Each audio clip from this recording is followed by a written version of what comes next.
평일 낮인데도 주식 서적 코너가 사람들로 붐빕니다. 무한이동하지 않고 뭔가 좀 기준을 잡을 수 있는 그런 방법이 있지 않을까 생각해서 올해 들어 주식 관련 서적 판매량은 1년 전 같은 기간보다 90% 가까이 늘었고 재테크, 금융 관련 서적도 45% 더 팔렸습니다. 연일 급등하는 증시 속에 나만 뒤처지는 건 아닐까 하는 불안감, 즉 포모가 확산한 점이 배경으로 꼽힙니다. 계속 뭐 경신했다 하니까 이제는 조금 관심을 가져야 되지 않나 싶어가지고.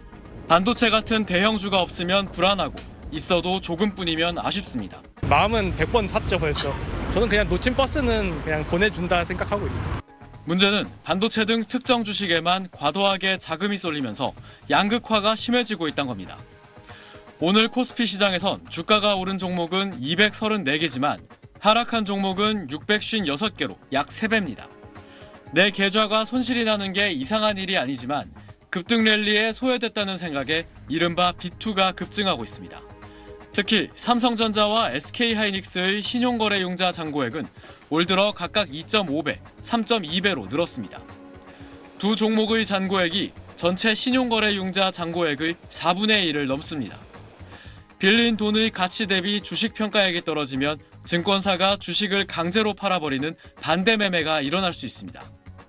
실제로 지난 15일 코스피가 8,000선을 터치했다 급락하면서 1,458억 원이 반대 매매로 강제 청산됐습니다. 반대 매매가 한번 들어오게 되면 그게 이제 연이어서 다른 증권사까지 이제 반대 매매가 출회가 되고 연쇄적으로 이제 큰 폭의 하락이 나올 수도 있어서 포모 심리에 밀려 확고한 기준 없이 빚을 내서 시장에 진입하는 건 걷잡을 수 없는 손실을 부를 수 있는 만큼 주의가 필요합니다.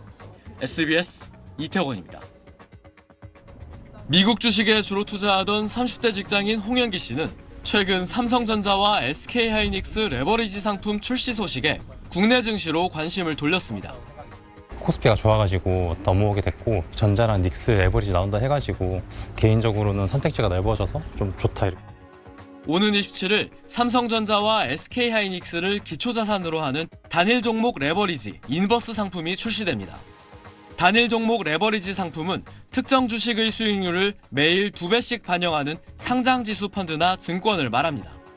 10% 오르면 20%의 수익을 챙기는 겁니다. 반대로 인버스 상품은 주가가 떨어졌을 때 2배의 수익을 낼 수 있습니다. 기본 예탁금 1,000만 원을 예치하고 2시간 동안 금융투자교육원의 사전교육을 이수해야 투자할 수 있습니다. 지난달 28일부터 시작된 교육은 신청자가 10만 명을 넘을 정도로 관심이 뜨겁습니다. 작은 시드로 하다 보면은 변동성이 큰 데다가 해서 자기만의 전략을 짜고 해서 하는 게 수익률이 높다고 생각을 하거든요. 근데 그런 관점에서 레버리지가 하나에 더 무기를 쥐어주는 게 아닌가. 등락률의 2배를 반영하는 특성상 손실 규모는 커질 수 있습니다. 주가가 10,000원에서 20% 떨어져 8,000원이 됐다 다시 25% 올라 10,000원을 회복하더라도 레버리지 상품은 40% 하락해 6,000원이 됐다가 50%가 올라도 9,000원인 만큼 1,000원의 손실을 보게 됩니다. 지수나 해당 종목이 옆으로 횡보하는 경우에는 음의 복리 효과가 나타날 수가 있습니다. 그런 부분은 유의하셔야 합니다.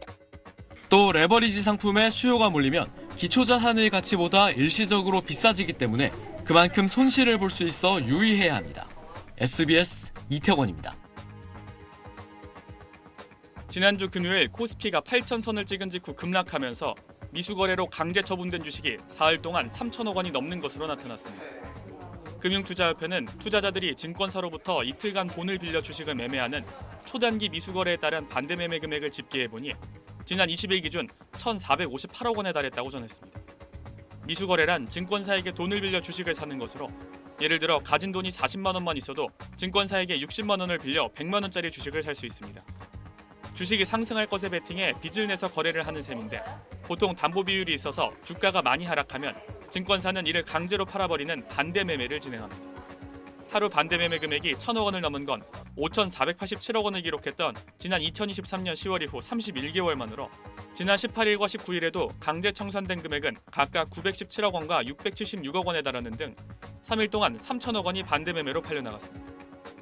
지난 20일 청산된 미수거래는 코스피가 8,000선을 찍은 직후 급락한 날인 지난 15일 발생한 금액입니다. 코스피가 8,000선을 찍으며 증권사로부터 돈을 빌려 주식을 샀던 투자자들이 이후 급락장에서 증거금이 부족해지면서 주식이 강제로 매매된 겁니다. 당일 코스피는 오전에 8,000선을 찍고 이후 지난 20일까지 약 10% 하락했습니다. 투자자들이 갚지 못한 미수금은 지난 20일 기준 약 1조 6천억 원으로 전날보다 2,800억 원가량 줄어들었지만 미수금 대비 반대매매 비중은 7.6%까지 치솟아 올해 최고치를 갈아치웠습니다.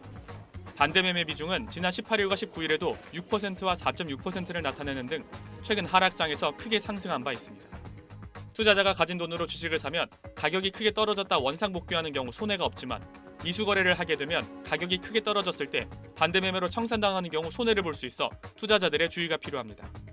SBS 김태원입니다.